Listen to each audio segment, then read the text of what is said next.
soundproof. And I told him, that the windows essentially, I can't be seen. So how could I possibly be disrupting church services? And his response was, well, I have witnesses, so we're going to court. So, fine, let's go to court. I don't mind. I mean, I was very, very confident that I would not be found guilty. And I said to myself, well, on the off chance that I am found guilty, well, I'll appeal. But since I was very confident that I was innocent, I said, you know what, I'm not going to waste any money hiring a lawyer for this. I'm just going to represent myself the best that I can. And not with a great deal of preparation.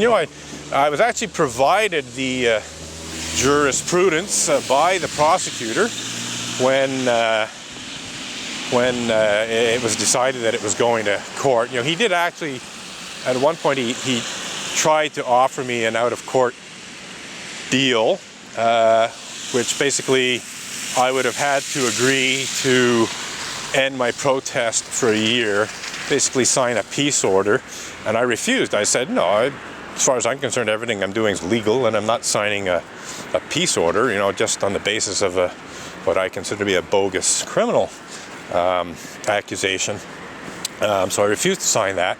And so when it went to trial, at a certain point I was given not only the so-called evidence, but also the jurisprudence. I will say that the Crown prosecutor who went ahead with it was a young fellow, basically I'd say a rookie, probably had this dumped in his lap by someone else.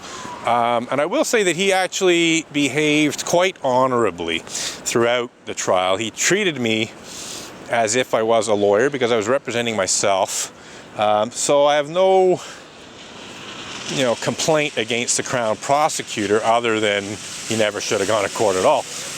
But in terms of how he actually conducted himself in court, I don't have a complaint. But to make a long story short, this was spread over 3 years. I was arrested in December of 2000, and I didn't find out I was acquitted until December of 2003.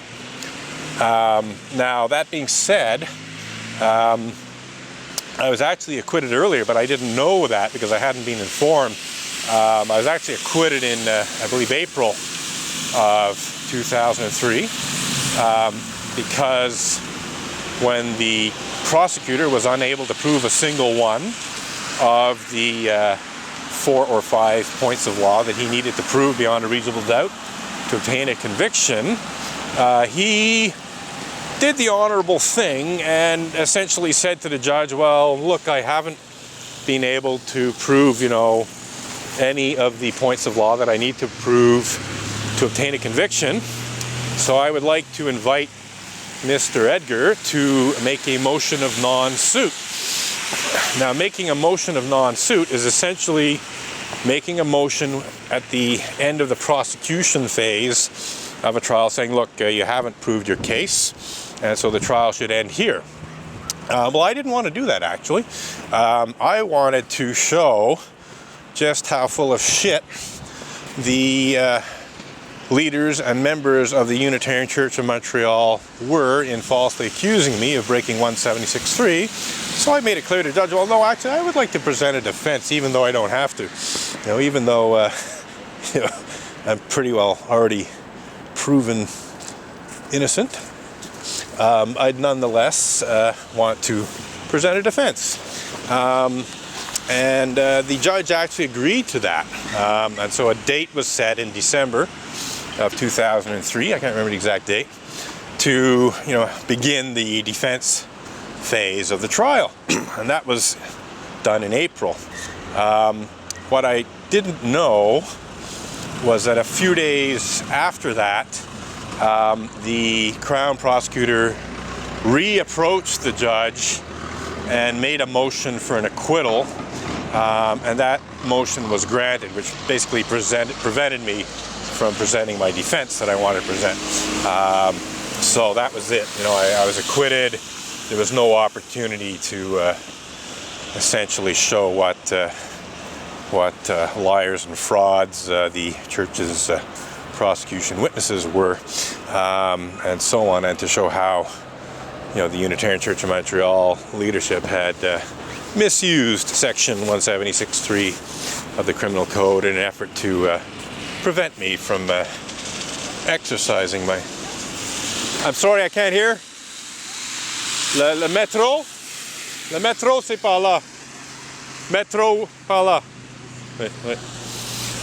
So, woman asking directions there. So anyway, it was kind of nice. It's the first protest of the new year, and yeah, the police were hovering around, and yes, they did stop and ask questions. Now, but again, that there may have been no complaint called in. It may be that they were just curious. Not that likely, but that could be it. Getting back to things, I just related, one of the worst abuses of the law by the SPVM and indeed the criminal justice system as a result of false accusations brought against me by Montreal Unitarians. There were others. There was another occasion in which I was arrested on baloney stuff and had to defend myself. I was less lucky with that, but it was a less serious thing. It wasn't an actual criminal charge.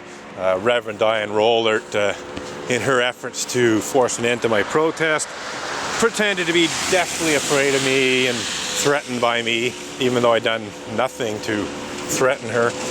But she, basically sought a restraining order against me on the basis of being terribly, terribly frightened of me. And she rounded up a variety of church members to make various affidavits to similar effect. And she was successful because I got one of the worst judges in Quebec handling the hearing. I'd like to say one more time, this is not a criminal charge.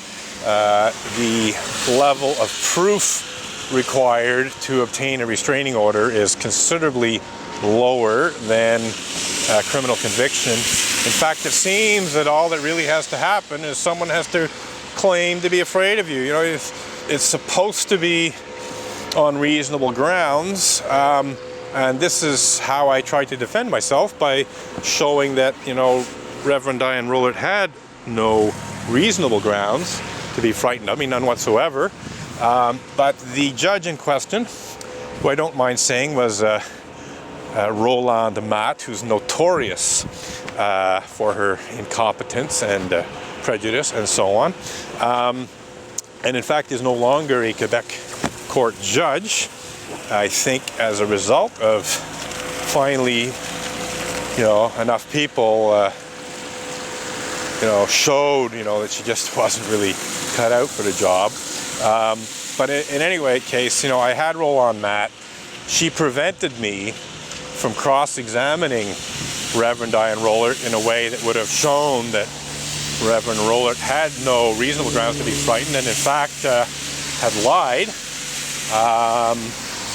At least, I'm trying to think, I think at least two of Reverend Diane Rollert's responses to my questions, cross-examining her, were lies. And when I tried to show that they were lies, Roland Matt prevented me from questioning Reverend Diane Rollert further. And so it was not possible for me to prove that Reverend Diane Rollert had lied. So to make a long story short, the restraining order was granted. Now, in Reverend Diane Rollert's mind, and in the mind of the leadership and members of the church, this restraining order would be permanent. That it would basically force a complete and total end to my protest. Well, no. The restraining order was for 1 year. It could be potentially renewed, or they could potentially seek another one. But in any case, I honored it because I tried to appeal, but when the ruling came down, it was, I believe, July. And when I sought a lawyer, they were basically all on vacation. So I said, oh, what the hell, you know, I'll take a 1-year break from protesting and I'll come back. So that's what I did. And I came back, and so this was, I can't remember exactly when I came back, but, you know, somewhere in 2009, I would say. I came back after the restraining order had ended, and this is a time when there were repeated interference on the part of police earlier, but when I came back after the restraining order, the police were coming almost every time I protested and basically trying to pressure me into ending the protest. Not always. In fact, on one occasion, I was protesting at night. There was some special event at night, and a police car came screaming up to the church with the sirens on. And a female police officer got out, and we had a discussion. You know, apparently some kind of emergency call had been called in, and all I was doing was you know, walking back and forth with picket signs. So she went into the church to talk to the leadership, and there was another police officer who showed up, I think, in another car, a male guy.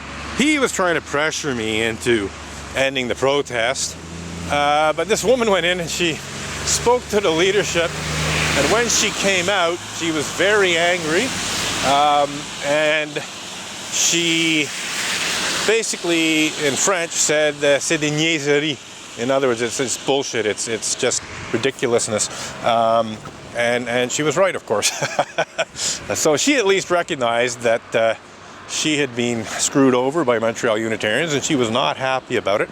But unfortunately, that didn't stop the Station 11 police from continuing to answer bogus calls on the part of Montreal Unitarians, and so 2012 came along, and there were 3 rather embarrassing videos of SPVM cops making total fools of themselves in their efforts to intimidate me into ending the protest. They went up on YouTube, and that's that.